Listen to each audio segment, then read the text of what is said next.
Sagrada Congregação da Fé, que ainda hoje existe no Vaticano, né? A congregação que cuida da doutrina da fé.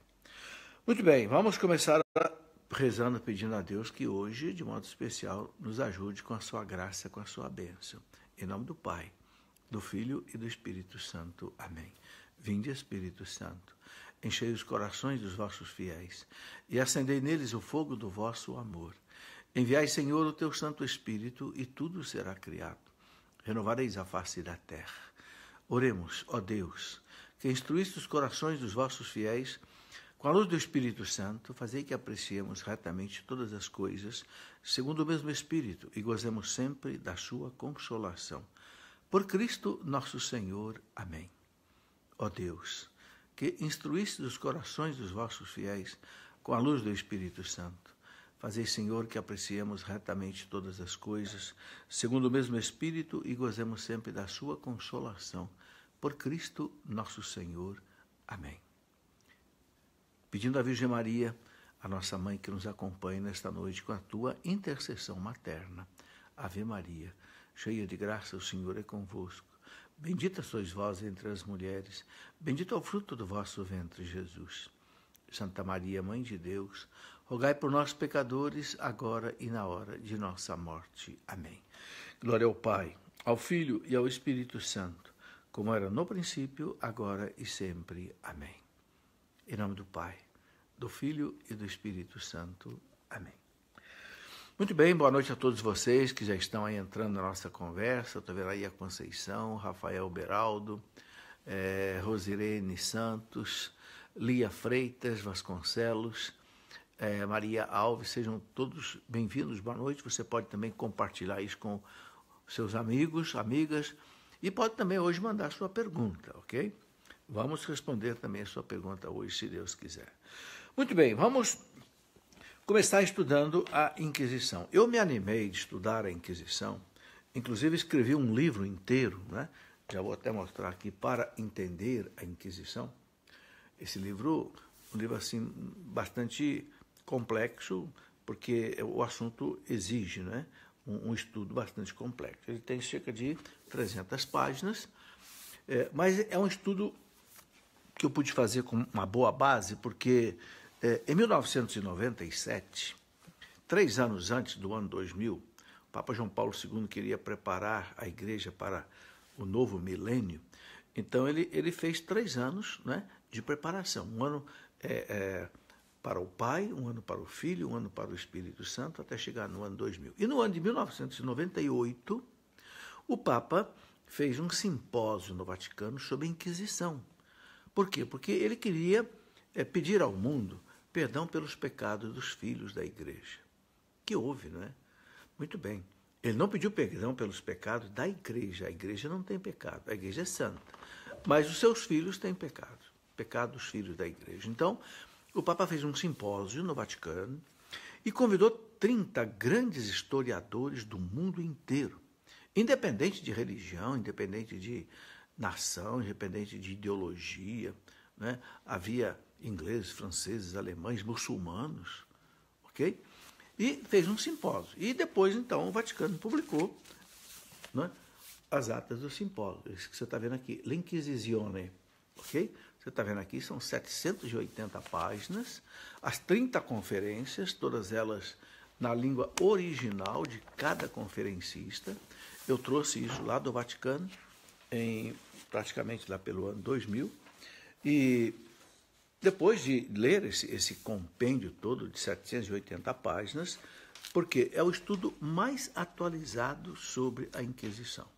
30 maiores historiadores do mundo, inclusive o texto traz aqui no final deles o nome desses historiadores, pode ser até que você conheça algum deles, por exemplo, Georges Cotier, Grado Giovanni Merlo, Jean-Louis Biget, Lorenzo Paolini, Arturo Bernal Palacios, Jaime Contreras, Jean-Pierre Dedier, Francisco Bittencourt, Charles Amiel, René Millar Carvalho, Firmina Álvares Alonso, Silvana Seidel, Agostinho Borromeu. Agostinho Borromeu, ele era o reitor da maior universidade italiana, La Sapienza, e foi o Agostino Borromeo quem coordenou esse simpósio, Agostino Borromeo. E tem aqui, né, Gustavo Heiningens, que era o especialista, inclusive, com relação às bruxas, porque essas 30 conferências, cada um foi sobre um assunto da Inquisição. Porque a Inquisição, ela teve várias fases, né? Começou com a Inquisição medieval, que foi lá por volta do ano 1230. Depois nós tivemos a Inquisição italiana, né, que foi lá por volta de 1540. Foi uma Inquisição que teve como objetivo, inclusive, enfrentar o protestantismo, que tomava conta de muitas regiões. E depois tivemos uma Inquisição espanhola, por volta aí de 1490 e pouco, né, com os reis Fernando e Isabel. Então, cada pesquisador desse, cada historiador desse, ele fez um papel muito importante. Bem, o professor Agostino Borromeo, que era o reitor da Universidade La Sapienza, ele disse uma coisa muito interessante. Ele disse o seguinte, que hoje não se usa mais a Inquisição nem para atacar a igreja e nem para defender a igreja. Por quê? Porque hoje nós temos dados históricos, estatísticos muito mais consistentes. Não é que acabou aquela fantasia toda de dizer que houve milhões de bruxas na fogueira. Brincadeira, nunca houve nada disso, né? Então, o Borromeo disse, hoje nós temos um documento estatístico, histórico, e os pesquisadores sérios já não usam mais a Inquisição nem para atacar a igreja, nem para defender a igreja. Interpretam como um fato histórico da história da igreja dentro do contexto da época. E aqui uma coisa muito importante. Não podemos interpretar a Inquisição com a mentalidade de hoje. Porque a Inquisição aconteceu lá em 1200. Então eram outros tempos, a moral tinha outra conotação. A pena de morte era coisa comum, muito comum na Europa, né? Por qualquer motivo as pessoas eram condenadas à morte. Então era uma coisa que não se pode mais querer analisar com a mentalidade de hoje. Bem, eu gosto muito de começar essa conversa com uma frase de um arcebispo americano muito famoso, Fulton Sheen. O Fulton Sheen, ele disse uma frase muito interessante. Ele já faleceu. Talvez não haja nos Estados Unidos uma centena de pessoas, 100 pessoas, que odeiem a Igreja Católica. Mas há milhões de pessoas que odeiam o que erroneamente supõe o que seja a Igreja Católica. Não sei se você entendeu o que o Fulton Sheen diz. Talvez quem odeie a Igreja Católica, conhecendo profundamente a Igreja Católica, não tenha mais de 100 pessoas. Mas há milhões que odeiam a Igreja Católica, que fazem uma visão errada da Igreja. Okay? É por causa disso que eu escrevi um livro, uma história que não é contada sobre a Igreja. Muito bem. Então nós tivemos, eu já falei aqui, a Inquisição medieval, né, que foi praticamente aí do século XII, XIII. Depois a Inquisição Romana, que ficou sendo chamada de Santo Ofício, né, que foi aí por volta do século XVI. E depois a Inquisição Espanhola, também século XV, até o século XVIII, né, quando especialmente a Espanha conseguiu expulsar os muçulmanos do último reduto deles, que era em Granada, na Espanha, né, e o cristianismo voltou à Espanha nessa época. Eu gostaria de começar com uma frase de Daniel Hopes. Eu vou falar do Daniel Hopes várias vezes aqui nessa nossa conversa de hoje. Quem foi Daniel Hopes? O maior historiador da Igreja. Ele era um leigo católico que em 10 volumes, eu vou mostrar aqui um dos volumes dele para você, né? São 10 volumes em que ele escreveu toda a história da Igreja e ganhou um prêmio famoso. Ganhou o prêmio da Academia Francesa de Letras. E depois ele foi convidado, inclusive, para ser membro da Academia Francesa de Letras. Ora, a Academia Francesa de Letras, no século XX, foi uma das academias mais importantes, podemos dizer, do mundo. Aqui eu mostro para você, né, alguns volumes da obra do Daniel Hopes. Por exemplo, esse aqui é o primeiro volume, né, A Igreja dos Apóstolos e dos Mártires, tem cerca aí de 1000 páginas. Depois tem aqui um segundo volume, a Igreja dos Tempos Bárbaros, também aí algo volumoso. São 10 volumes, vou mostrar apenas mais 2, temos aqui mais 2 grossos volumes, aqui a Igreja das Revoluções, depois a Igreja também das Revoluções, volume 2, volume 3. Enfim, esse homem, Daniel Hopes, que escreveu essa coleção fantástica, você leva aí anos para ler tudo isso, né? Eu tive que estudar tudo isso porque fui convidado para ser professor de História da Igreja no Instituto da Canção Nova, Instituto de Teologia. E o Daniel Hopes, então, ele diz o seguinte, que a Inquisição, mesmo tomada nos seus piores aspectos, nem se compara com os regimes totalitários modernos, né? Ou seja, aí o comunismo, o nazismo, o fascismo, né? As suas prisões não atingem o número dos campos de concentração, por exemplo, do nazismo, do comunismo, né? E as suas fogueiras são largamente ultrapassadas pelas câmaras de gás. Ou seja, o que houve de câmaras de gás aí no nazismo, né? Nos arquipélagos Gulag do comunismo, não, ultrapassou de muito, né, o tempo todo da Inquisição. É um historiador que fala. Essa citação está no volume 3 dele, na página 612.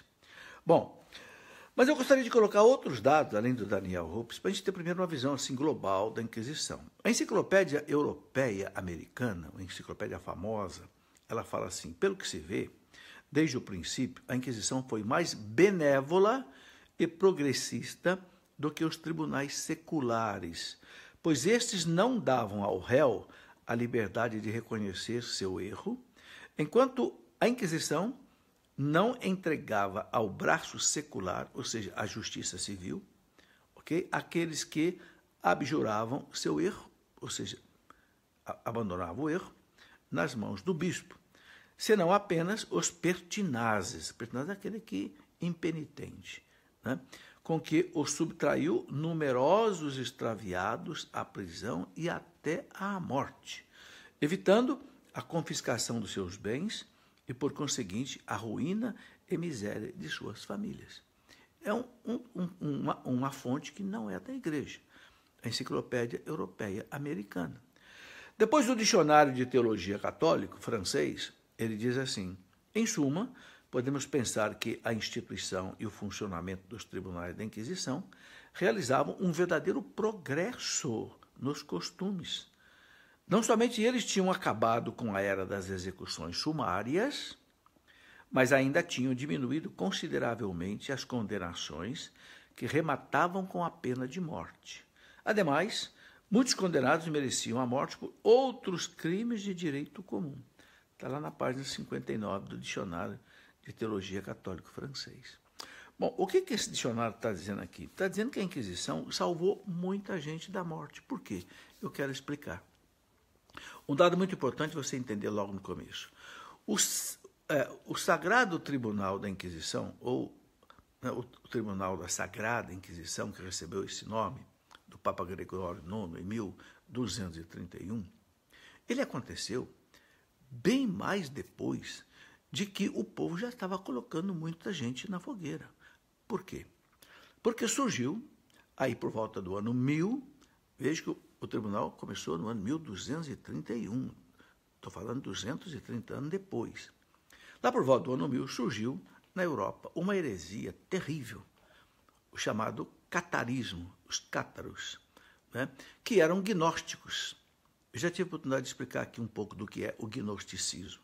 O gnosticismo é uma heresia que acreditava no seguinte, que isso veio lá da Pérsia, por volta do ano 300, né, com Manes, de onde vem o chamado maniqueísmo. Santo Agostinho foi maniqueísta. Então, esse gnosticismo acreditava que houvesse dois deuses, um Deus bom e um Deus mau. O Deus bom, que só teria criado coisas espirituais, e o Deus mau, que só teria criado coisas materiais. Então, ele dividiu o mundo numa dualidade, é o dualismo. A matéria é má, o espírito é bom. Então, essa mentalidade permeou toda a cultura greco-romana. né? Então, os gregos achavam o seguinte: a alma, o espírito é fabuloso, o corpo é uma desgraça. Né? Inclusive, o panteísmo também acredita nisso. Né? Os hindus fazem aqueles exercícios de ascética hindu, com iogas e tudo mais, os faquires, para quê? Para libertar o espírito da matéria, porque o espírito é bom, mas a matéria é má. Bem, como é que os gnósticos explicam isso? Esses dualistas explicam isso? Eles explicam dizendo o seguinte, que esse Deus bom, que criou só espíritos, né? Alguns desses espíritos, muitos desses espíritos, se rebelaram contra ele. É mais ou menos aí aquela ideia do pecado dos anjos no céu. Muito bem, para eles, né? Esses espíritos, por castigo, eles foram inseridos em corpos humanos, em matéria que é má, de castigo, numa prisão. Por isso que, né, o panteísmo hindu quer libertar essa centelha que é Deus, esse espírito que é Deus, dessa matéria que está aí. Bom, isso teve consequências terríveis na Idade Média. Por quê? Aqui você precisa entender isso para poder entender a Inquisição. Nós sabemos que quem moldou a Europa durante 600 anos foi a Igreja Católica Apostólica Romana. Quando o Império Romano desabou, e ele começou a desabar lá por volta do ano 300, 400, na mão dos bárbaros, ele caiu definitivamente no ano 476, quando aquele bárbaro chamado Odoacro, né, que era um érulo, ele derrubou o último imperador romano, Rômulo Romano, e Roma caiu na mão dos bárbaros. E aquele monte de etnias bárbaras transformou o Império Romano num mosaico de povos bárbaros. Godos, ostrogodos, visigodos, suevos, hunos, vândalos, alamanos, lombardos, burgúndios, celtas, invadiram, transformaram a Europa num mosaico de povos bárbaros, pagãos. A única instituição que ficou de pé foi a Igreja Católica Apostólica Romana. Por quê? Porque aí, por volta do ano 476, quando o Império caiu, a Igreja tinha tido mais de 50 papas, a Igreja tinha muitos mosteiros e monges, graças a Deus, muitos padres, muitos bispos, e o que segurou a civilização ocidental foi a Igreja Católica Apostólica Romana. E durante 600 anos, a Igreja foi a guia espiritual, educacional, tecnológica da Europa. Durante 600 anos. Daniel Hope diz que não teve nada feito nesses 600 anos de importante que não tenha sido feito pela Igreja Católica. Isso é histórico, está nos livros do Daniel Hope e outros historiadores. Bem, então, quando nós chegamos por volta do ano 1100, a Europa vivia aquele fenômeno chamado cristandade. Ou seja, tudo era cristão. Por quê? Porque a Igreja forrou a Europa de catedrais, de igrejas, vivia-se profundamente 4 pontos importantes dessa cultura cristã profunda, eram as peregrinações. O povo peregrinava para tudo que era lado, para a Terra Santa, para Compostela, para tudo que era santuário. Era as catedrais, construir para a glória de Deus, as cruzadas, a partir do ano de 1076, com o Papa Urbano II, que era o lutar em defesa da Terra Santa, que estava sendo destruída pelos muçulmanos, né? E o 4º ponto, que eram as universidades que começaram a surgir. E tudo era cristão. As universidades eram para estudar o quê? Teologia, filosofia, ok? Eis que surge essa heresia dos cátaros, que já existia lá por volta do ano 300. E lá por volta do ano 300, um imperador romano, né, chamado Maximiliano, já tinha colocado vários desses cátaros na fogueira lá no ano 300 e pouco. Por quê? Porque eles promoviam convulsões sociais. Que convulsões sociais era essa? Ora, como eles acreditavam que a matéria era má, o espírito era bom, então aquilo que era material era desprezado. E muitas vezes provocavam saques, queimas de fazendas, coisas desse tipo, ou seja, problemas sociais. Esta onda, que foi extremamente repelida pelo Império Romano, lá por volta do ano 300 e pouco, essa onda voltou no ano 1000. Né? Por fatores históricos, voltou para dentro da Europa. E voltou também por quê? por causa dos graves pecados dos filhos da igreja. Isso aqui nós não podemos deixar de dizer. A igreja, como ela cresceu muito, ficou muito forte. Você sabe que onde você tem muito poder, acaba tendo também corrupção.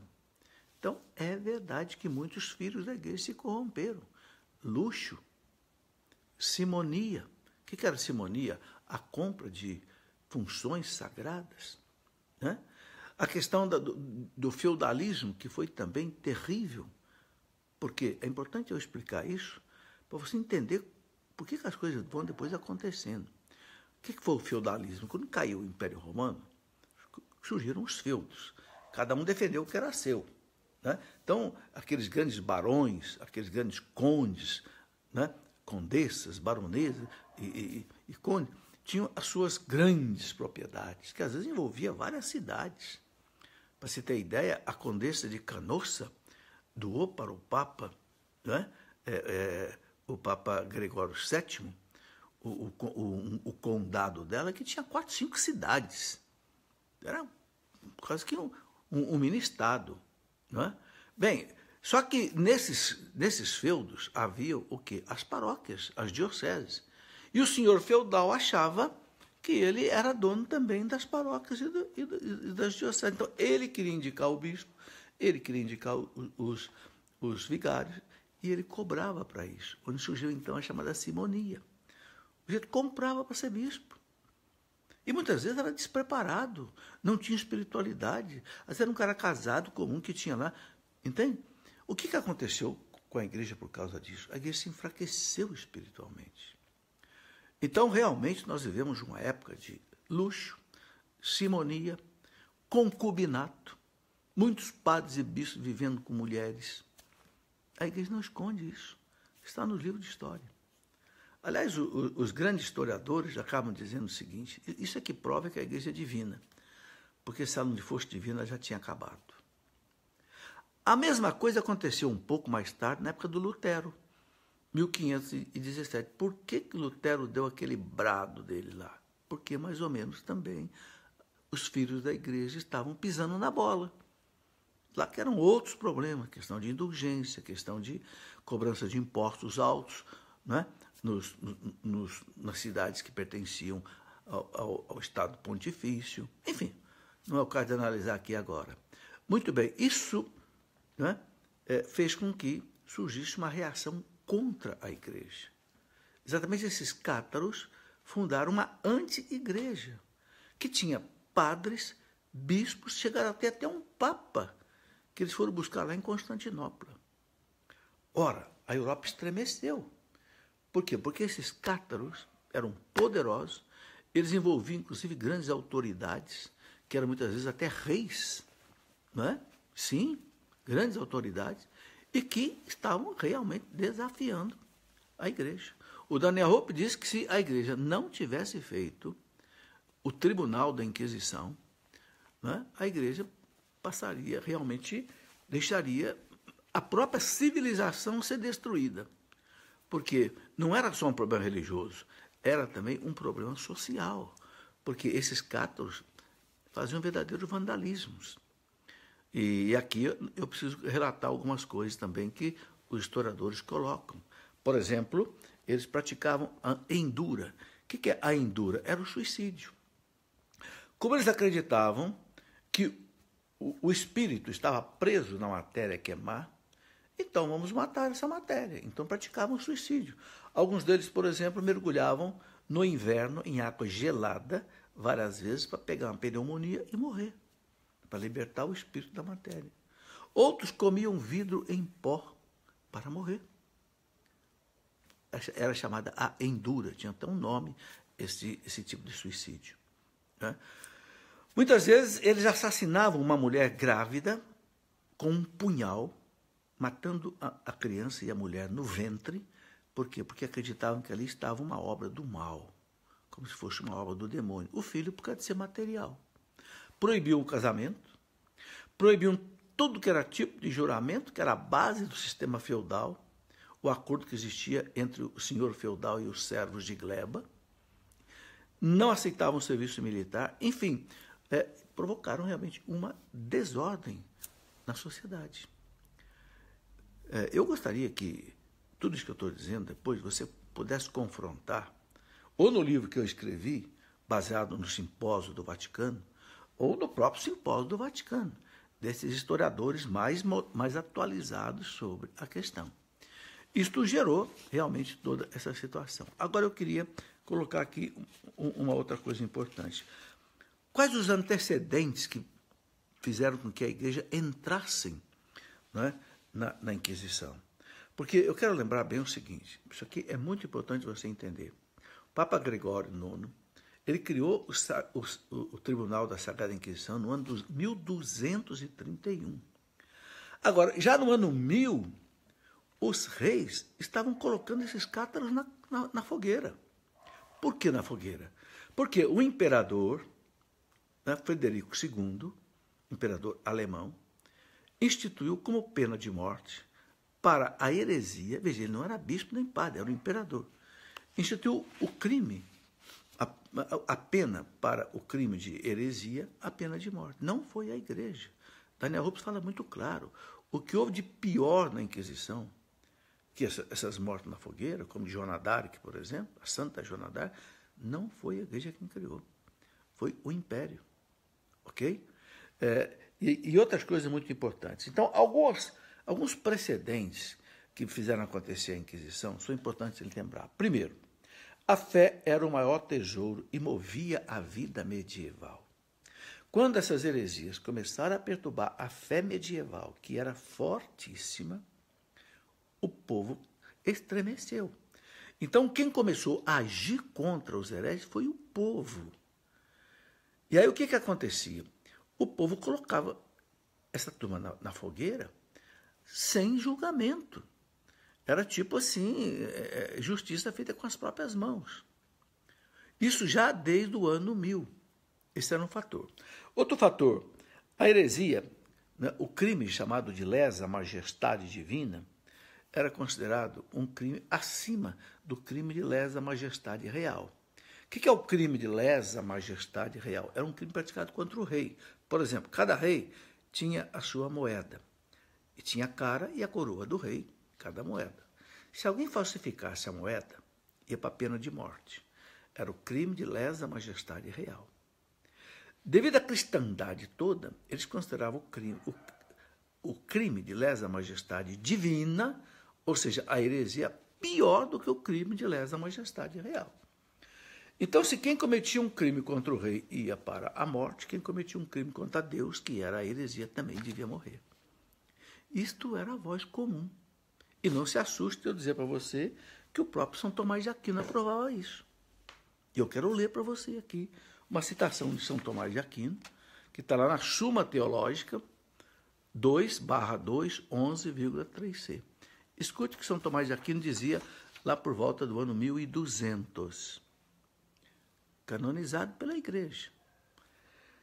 É muito mais grave corromper a fé, de São Tomás de Aquino, que é a vida da alma, do que falsificar a moeda do rei, que é um meio de prover a vida temporal. Se, pois, os falsificadores de moedas e outros malfeitores são a bom direito condenados à morte pelos príncipes seculares, com muito mais razão os hereges, desde que sejam comprovados tais, podem não somente ser excomungados, mas também em toda justiça ser condenados à morte. Agora, por que São Tomás de Aquino foi canonizado como santo? Porque isso daqui era norma, aceito por todos. Eu sei que isso é dificílimo. Jamais hoje nós aceitaríamos isso. Mas aí é que nós temos que entender que a história tem que ser analisada no tempo dos acontecimentos. Nós temos que estudar a história, nós não temos que inventar a história. Ok? Então, o imperador colocou isso como norma. Agora, a igreja, o que ela fez? Uma vez que muitos e muitos desses hereges eram colocados à morte, na forca, na fogueira e outras coisas, com um julgamento muito precário, então a igreja foi obrigada, depois de analisar em vários concílios, no Concílio de Latrão I, Concílio de Latrão II, Concílio de Latrão III em Roma, a Igreja acabou instituindo um tribunal que chamou de Tribunal da Sagrada Inquisição. Olha, esse nome sagrada que foi colocado aí não é uma zombaria, era algo sério. Quem é que a Igreja chamou para ser os primeiros juízes desse tribunal? Chamou os maiores teólogos que ela tinha na época. Por exemplo, São Domingos de Gusmão, São Pio V, São Raimundo de Penafort. Eu estou falando de santos. Por isso que ele chamou de Tribunal da Santa Inquisição. O que esse tribunal fazia? Uma vez que alguém era considerado um herege cátaro, anti-igreja, e era cristão batizado, no contexto moral da época, ele era chamado a depor no Tribunal da Sagrada Inquisição. E o tribunal dava a ele as chances todas de se arrepender, etc, etc. O herege contumaz, o que é o herege contumaz? É aquele que é impenitente, não volta atrás. E os cátaros, muitos deles, não voltavam atrás, preferiam morrer, por quê? Pela mesma razão que eu já falei da Endura. Porque ele achava que morrendo, mesmo que fosse na forca ou na fogueira, o espírito ia ser libertado da matéria e ele ia voltar para Deus. Uma crença totalmente errada, mas que eles acreditavam e viviam segundo ela. Então, o que acontecia com isso? Muitos preferiam ser condenados pelo Tribunal da Inquisição. Só que aí havia uma regra do direito romano, que se instaurou na Europa a partir do século XII, que dizia exatamente aquilo que eu falei. O crime de lesa majestade divina tem que ser punido com a morte. A Igreja não colocava ninguém na forca nem na fogueira. Inclusive, existia uma frase que os historiadores colocam, que era dito: a Igreja tem ojeriza de derramar sangue.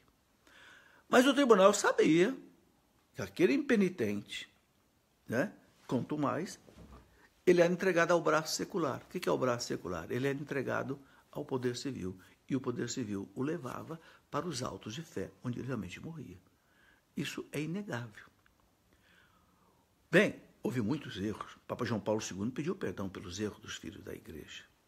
É verdade que uns santos como, por exemplo, São Bernardo, Santo Antônio, dizia, não podemos tratar assim o herege.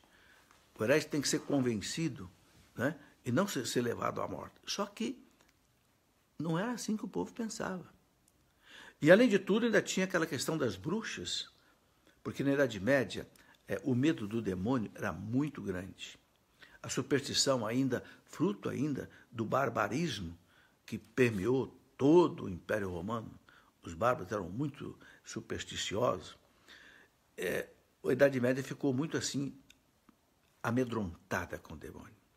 E essas bruxas, que eram consideradas mulheres que tinham vidas sexuais com demônios e que faziam aquelas magias, aquelas orgias nas madrugadas, etc, etc, e eram consideradas assim maléficas. Se ela olhasse para uma pessoa já ficava doente. Se olhasse para uma plantação, a plantação morria, né? E, enfim, e muitas dessas bruxas foram colocadas na fogueira. Agora, o que os documentos do Simpósio do Vaticano mostram? Não foi a Igreja quem colocou essas bruxas na fogueira. Quem colocou foram exatamente o povo. Porque vocês sabem que o povo, meus irmãos, uma vez fanatizado, ele passa na frente do clero, ele passa na frente dos bispos e age. Hoje, por exemplo, né, com a internet que nós temos aí, com o WhatsApp, Facebook, não sei o quê, a gente vê leigos protestando terrivelmente sobre certas coisas, por exemplo, sobre essa pornografia que está aí, sobre ideologia de gênero, mais até do que o clero, às vezes eu vejo. Porque o povo, ele extrapola. E isso aconteceu exatamente na Inquisição. Então a Igreja, depois de 200 anos, de muitas mortes, onde muitos inocentes foram mortos, a Igreja estabeleceu, pelo menos, um tribunal para julgar.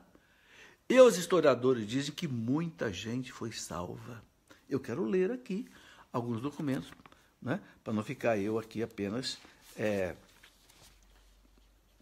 colocando minhas palavras. Tá?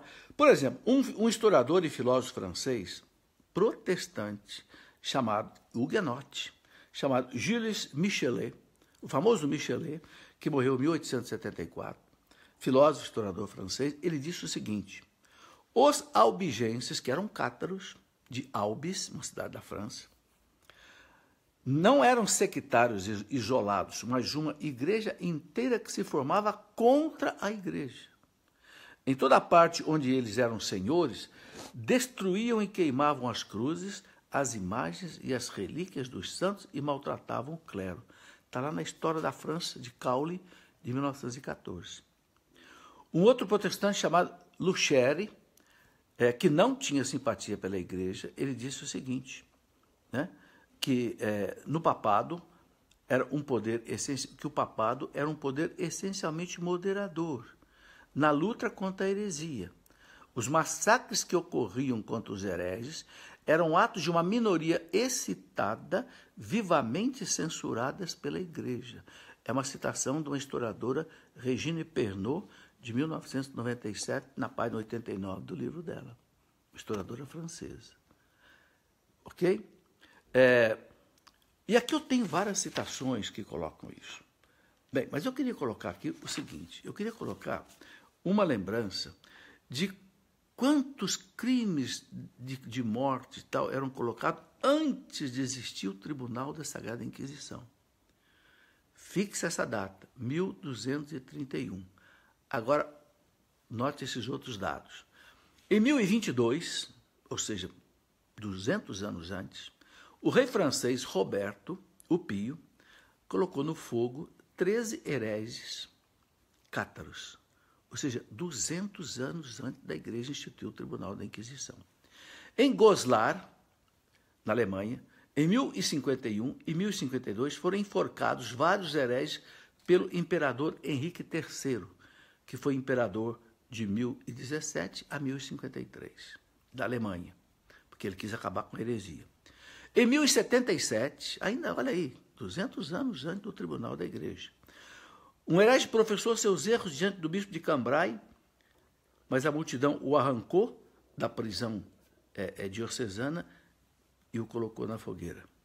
Em 1120, o bispo de Soissons, na Inquisição Episcopal, mesma coisa. Ele encarcerou vários hereges para serem julgados na cidade. O povo arrancou esses hereges, colocou numa choupana, botou fogo na choupana e queimou todo mundo. O povo. E aí tem vários casos. Por exemplo, no ano de 1144, o bispo Adalberto II, de Lieja, tentava converter alguns hereges. O povo arrancou esses hereges da mão dele e queimaram. São muitos documentos que falam disso. Ou seja, a igreja, pressionada pelos reis, pelos bispos, a igreja foi obrigada a fazer alguma coisa. Porque a igreja era a grande instituição mantenedora da ordem, da fé, de tudo na Idade Média. Então a igreja criou o Tribunal da Sagrada Inquisição. Olha uma citação aqui do Daniel Hopes, o famoso historiador que eu mostrei aqui os livros dele. Foi, portanto, a opinião pública que exigiu com muita frequência das autoridades um castigo exemplar para os culpados. Foi a opinião pública, ou seja, o povo. Chegando às vezes até a substituí-la nesta tarefa. Ou seja, o povo substituía a autoridade na tarefa de fazer a condenação desses hereges. Todo o regime político e social estava alicerçado sobre a fé. As instituições apoiavam-se nos artigos do credo. Daniel Hopes, volume 3, página 577. Ele ainda diz aqui,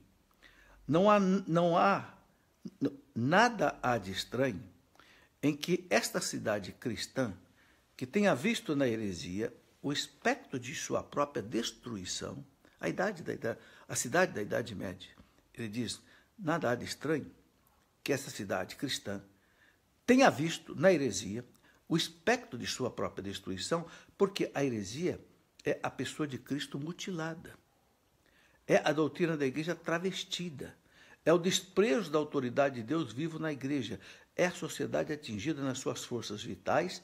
É o mundo cristão ameaçado de ruína. Então você imagina um mundo que é totalmente cristão, de repente ele se sente ameaçado. Reagiu. E reagiu nos moldes da Idade Média, onde não tinha a diplomacia que tem hoje, não tinha a liberdade religiosa que tem hoje, não tinha a liberdade de consciência que tem hoje. Na Idade Média, não. Cada um impunha a sua religião, como, por exemplo, os protestantes também fizeram. Calvino, quando impôs o protestantismo em Genebra, colocou 50 pessoas na fogueira. Sim, seu John Calvino. Quer dizer, era a cultura da Idade Média era essa. Eu imponho uma religião aqui, não obedeceu, é morte. Isso valia para ambos os lados. Ok? Bom, muitas outras coisas são importantes. Eu gostaria de colocar uma citação aqui de um historiador americano, protestante. Esse é bem conhecido, Charles Henrique Lea. Charles Henrique Lea, que o pessoal da história conhece bem o Charles Henrique Lea, protestante, profundamente hostil à Igreja Católica. No seu livro, Histoire de l'Inquisition au Moyen Âge, a história da Inquisição na Idade Média, em francês, né? Ele coloca o seguinte, no ano de 1900, ele coloca o seguinte, abre aspas, a Inquisição não foi uma organização arbitrariamente concebida e imposta ao mundo cristão pela ambição e pelo fanatismo da Igreja. Não foi. Foi antes o produto de uma evolução natural, poder-se-ia quase dizer necessária, das diversas forças de ação do século XIII. Os inquisidores se preocupavam muito mais em converter os hereges do que em fazer vítimas. Um historiador protestante está dizendo isso, que os inquisidores do Tribunal da Sagrada Inquisição, ok? Se preocupavam muito mais em converter os hereges do que em fazer vítimas. Estou convencido, diz o Lea, de que o número de vítimas que pereceram na fogueira é muito menor do que se julga ordinariamente. Entre os modos de repressão empregados em consequência das sentenças inquisitoriais, a fogueira foi relativamente o menos usado. Isso está no livro do Cowley, de 1914, página 376.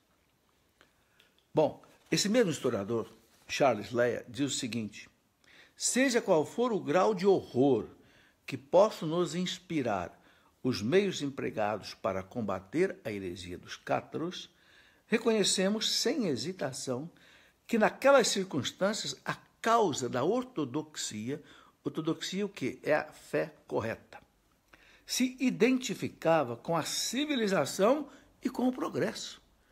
Ou seja, defender a fé correta era, naquela época, defender a civilização e o progresso. Olha o que ele diz aqui.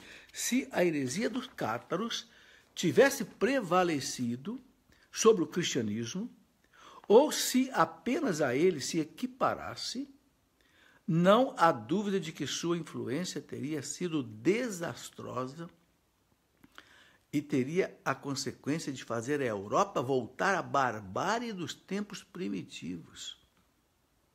Meus amigos, um historiador protestante, quero recolocar aqui o nome dele, Charles Henrique Lea. Se a igreja não tivesse feito a Inquisição, diz que a sociedade voltaria à barbárie dos tempos dos bárbaros. Por quê? Porque os cátaros iam acabar com a civilização. Sabe? Então, isso você pode ler num livro moderno de História da Igreja, né, do Martina, volume 2, página 153. Eu tenho muito cuidado de citar essas fontes e tenho cuidado de ter esses livros comigo, porque é preciso comprovar essas coisas. Né? Uma inquisição interessante da Espanha, que foi em 1500 e pouco, eu vou gastar um minutinho aqui com ela, porque foi importante. Em 1492, os reis espanhóis, Fernando e Isabel, de Castela e Aragão, se uniram e conseguiram expulsar da Espanha os muçulmanos, que estavam na Espanha há 7 séculos. Foi a chamada Reconquista Cristã. A Espanha voltou a ser cristã. Esses reis pediram ao Papa para implantar a Inquisição na Espanha, porque, de certa forma, eles queriam usar a Inquisição meio politicamente para acabar de expulsar da Espanha tudo que era muçulmano e tudo que era judeu. E o Papa não quis autorizar, porque o Papa sabia que ele ia usar a Inquisição politicamente. como a Inquisição foi usada politicamente pela Inglaterra contra Joana d'Arc, quando colocaram Joana d'Arc na fogueira, lá para frente, lá em 1400 e pouco. Bem, aí os reis católicos da Espanha fizeram uma chantagem com o Papa. A chantagem foi a seguinte: ou o senhor autoriza a Inquisição na Espanha, ou a Espanha vai romper com a Igreja, vai deixar de ser católica. Meus irmãos, a Espanha era o país mais católico da Europa na época. A Espanha e a Itália. Bem, o Papa, para não entregar os dedos, entregou os anéis. Autorizou a Inquisição, colocou o inquisidor ali, Tomás de Torquemada, que era um monge rígido, e implantou ali o Tribunal da Sagrada Inquisição. Mas um especialista na Inquisição, né? Inclusive, ele tem um livro que eu quero mostrar aqui, está aqui, esse livro, A Inquisição na Espanha, Henry Kramer, A Inquisição na Espanha, do Henry Kramer. O Henry Kramer, ele participou, inclusive, do simpósio do Vaticano. Eu queria ler o que o Kramer diz sobre a Inquisição que houve ali na Espanha. Ele diz assim, no seu livro, esse livro que eu mostrei, que é de 1966, tá? É da editora Civilização Brasileira, do Rio de Janeiro. Ele afirma o seguinte: em comparação com a crueldade e as mutilações que eram normais nos tribunais seculares, ou seja, os tribunais que não eram da Igreja, a Inquisição se mostra sob uma luz relativamente favorável. Este fato, em conjunção com o usual bom nível da condição de seus cárceres, os cárceres da Inquisição, nos faz considerar que o Tribunal da Inquisição teve pouco interesse pela crueldade e que tratou de temperar a justiça com a misericórdia. O número proporcionalmente pequeno de execuções constitui um argumento eficaz contra a lenda negra de um tribunal sedento de sangue. Okay? Confira neste livro, está aqui, o livro do Henry Kramer, A Inquisição na Espanha. Ok? Essas coisas são muito importantes, porque, sabe, o jovem vai para a universidade, não sabe nada disso, e escuta professores de história, que ao invés de estudarem a história, eles inventam a história. Inventam a história. E fica colocando uma porção de lenda negra na cabeça dos estudantes contra a Igreja. E o estudante sai da universidade com raiva da Igreja, quando no fundo é mentira. Houve erros sim. Tanto é que o Papa João Paulo II pediu perdão pelos pecados dos filhos da Igreja. Mas não é isso que se diz. E sabe, nós estamos longe. A Inquisição e seus mortos está muito aquém da mortandade do mundo moderno. O Papa João Paulo II, no ano 2000, mandou levantar os mártires do século XX, e que, com a conclusão que se chegou, o século XX sozinho produziu mais mártires do que todos os 19 séculos anteriores juntos. Só o nazismo matou 2.000 padres. A Revolução Francesa matou 17.000 padres, 30.000 religiosos. Não é? A Revolução Espanhola, não é? E a Revolução Mexicana contra a Igreja mataram milhares de padres de católicos. Quer dizer, as outras inquisições, meus irmãos, deixaram a Inquisição da Igreja longe, em número de barbárie e número de mortos. Mas é interessante que todo mundo só levanta a questão da Inquisição da Igreja. E a Inquisição que fez o Henrique VIII na Inglaterra, quando transformou a Inglaterra num país protestante, a sua filha, Princesa Isabel, aniquilou com todo o clero da Igreja, aniquilou com todos os mosteiros da Inglaterra, a ponto de atrasar o desenvolvimento científico e tecnológico da Inglaterra por 250 anos, diz o Daniel Hopes, porque toda a tecnologia da Inglaterra estava nos mosteiros. Isso não se fala. O Papa Francisco acabou de canonizar 30 mártires brasileiros que foram mortos por quê? Pelos calvinistas protestantes holandeses. E não foram mortos 30, foram mortos 150. Foram 70 em Cunhaú e 80 em Uruaçu. Só foram canonizados 30 porque só se conseguiu levantar o nome de 30. E a igreja não pode canonizar um santo sem saber o nome dele. Mas os relatos da época falam em 150 mortos. Sabe, eu estou colocando isso aqui apenas como um dado histórico. Não é para nós reavivarmos uma briga de católico e protestante, não. Os protestantes de hoje não têm culpa nenhuma disso. Nenhuma. Nem os calvinistas de hoje, nem nada. É coisa de 500 anos atrás. Mas o que eu estou tentando explicar é como era o contexto moral, social da época. Era assim. Os dois lados resolviam as coisas com morte. Ok? Bom, eu tenho aqui a pergunta do João Paulo. Pergunta assim, qual é o nome do livro de comentários bíblicos do Opus Dei em espanhol, que o senhor tinha comentado em um programa? Esse livro chama-se A Sagrada Escritura. Né? Eu vou mostrar aqui para você, né? A minha ajudante aqui vai pegar. É um livro extraordinário. Agora, não tem aqui no Brasil.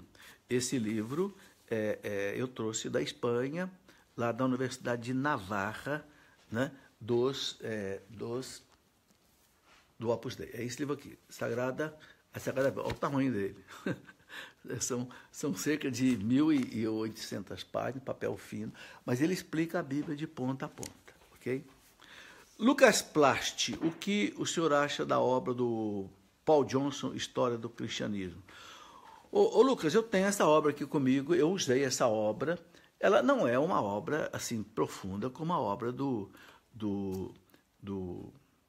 Daniel Hopes ou do Bill Maher e outros autores melhores, né? Por exemplo, uma obra maravilhosa, bem antiga, essa daqui, Manual de História Eclesiástica de Bernardino Lorca.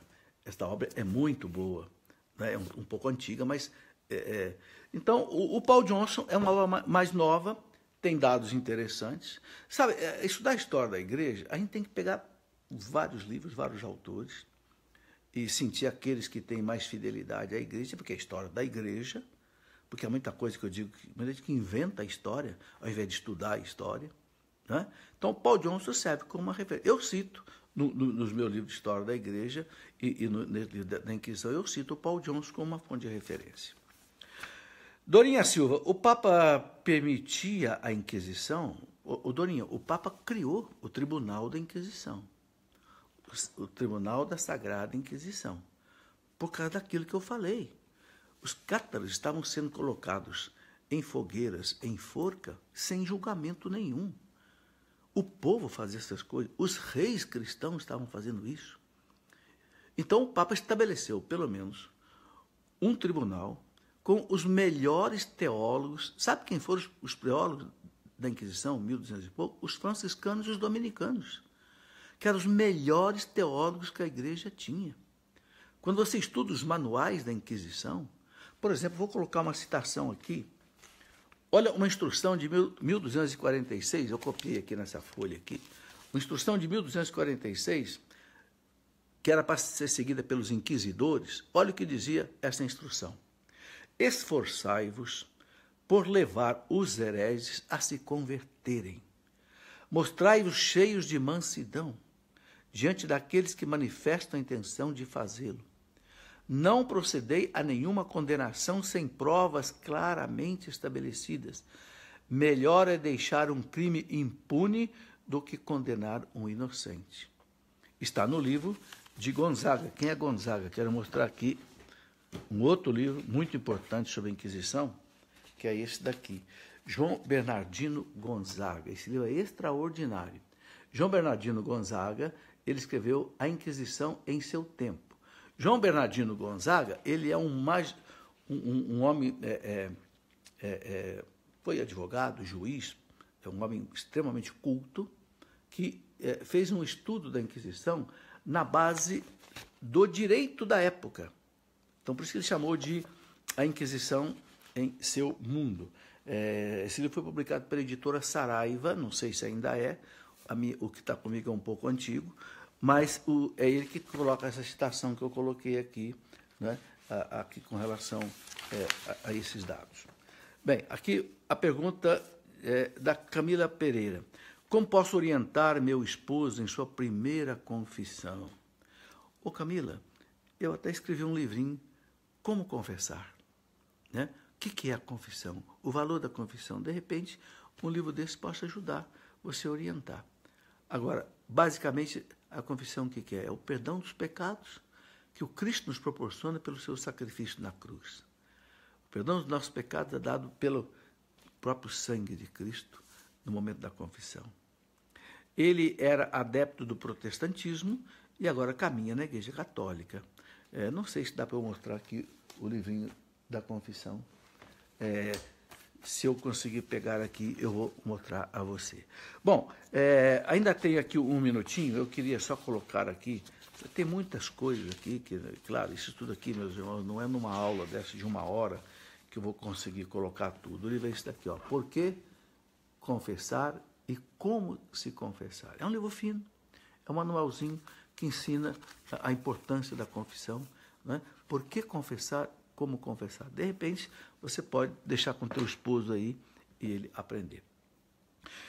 Eu falava aqui das outras inquisições que nós tivemos, né?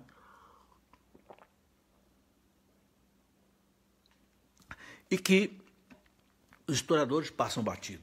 Eu queria mostrar aqui mais um livro, que é esse aqui. O Livro Negro do Comunismo. Olha o tamanho dele. O Livro Negro do Comunismo. Aqui estão os seus autores. Stéphane Courtois e mais 5 historiadores franceses, que eram marxistas comunistas, aqui seria a capa do livro, e que depois deixaram o marxismo, deixaram o comunismo e escreveram o Livro Negro do Comunismo. E aqui eles colocam o seguinte: as mortes que o comunismo realizou, aqui a partir de 1945, ou a partir de 1917, com a Revolução Russa, eles falam em 100 milhões de mortos. Está aqui, confira. Não quero que você acredite em mim, não. Quero que você confira, né? Esse livro aqui é da editora Bertrand Russell, ou melhor, Bertrand Brasil, desculpa, é do ano 2005. O que está comigo aqui é a 3ª edição. Esse livro, eu fiquei horrorizado com esse livro. Cheguei na metade desse livro, eu parei de ler. De tanto sangue, de tanta morte, de tanta gente morrendo de fome. Só o seu Stalin matou mais de 30 milhões de pessoas. Seu Mao Tse-tung na China matou milhões. Eles contabilizaram aqui 100 milhões de mortos. Sabe, é impressionante as pessoas falarem, né, do número de mortos, por exemplo, de bruxas e tal, e não falam dessas coisas. Eu queria colocar um dado aqui de um especialista que esteve no simpósio do Vaticano, chamado Gustavo Renningen. Gustavo Renningen é especialista em bruxas. Ele fez palestra naquele simpósio que eu falei, né, que mostrei aqui, o simpósio, né, L'Inquisizione, daqui, que o Papa João Paulo II fez em 1998. O Gustavo Renningen, ele diz assim, que não foi a Inquisição quem iniciou a perseguição às bruxas, mas a justiça civil nos Alpes e na Croácia. Ele diz que parece que a legislação à caça das bruxas se deve às exigências do povo, diante do que sucumbiram primeiro os tribunais civis, e depois, pouco a pouco, teve a Igreja de adaptar-se a esta corrente. Ele afirma que a Inquisição não deve ter se envolvido com as bruxas até o século XV. Até o século XV, a Inquisição começou lá no século XII. E que é fantasia imaginar que a Inquisição mandou para a fogueira milhões de mulheres. Ele cita Páramo, um inquisidor na Sicília, que afirma: não conhecemos nenhuma queima de bruxas correspondente a esse tribunal, o Tribunal da Sicília. Gustavo Renningen, ele diz assim: há novos testemunhos sobre perseguição de bruxas sem o consentimento da Igreja. E ainda, não encontramos nada sobre as bruxas nos primeiros manuais do Santo Ofício. Está lá no Simpósio do Vaticano, na página 569. O Gustavo diz assim ainda: A fim de obter uma ideia mais exata da participação do Santo Ofício, o Santo Ofício foi a Inquisição na Itália, né? Na casta medieval, as bruxas, examinei a relação de processos feita pelo professor Richard Kirchheffer e pude averiguar que os processos de bruxaria propriamente dita estão repartidos entre tribunais civis, episcopais e inquisitoriais. De um total de 1.000 causas, 63% foram julgados pela autoridade civil. 66%. 17% por tribunais episcopais e ao passo que 20% pelo Tribunal da Inquisição. Ou seja, 66%, 2/3 julgados pelos tribunais civis. A maioria dos casos foram esses.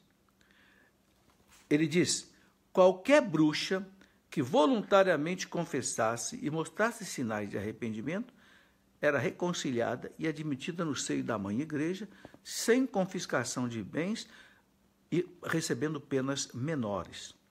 E ele coloca o seguinte, primeiro, enquanto a Inquisição se mostrava dura com os judeus, maometanos e protestantes, se mostrou muito branda em relação ao castigo às bruxas e outras formas de delitos mágicos.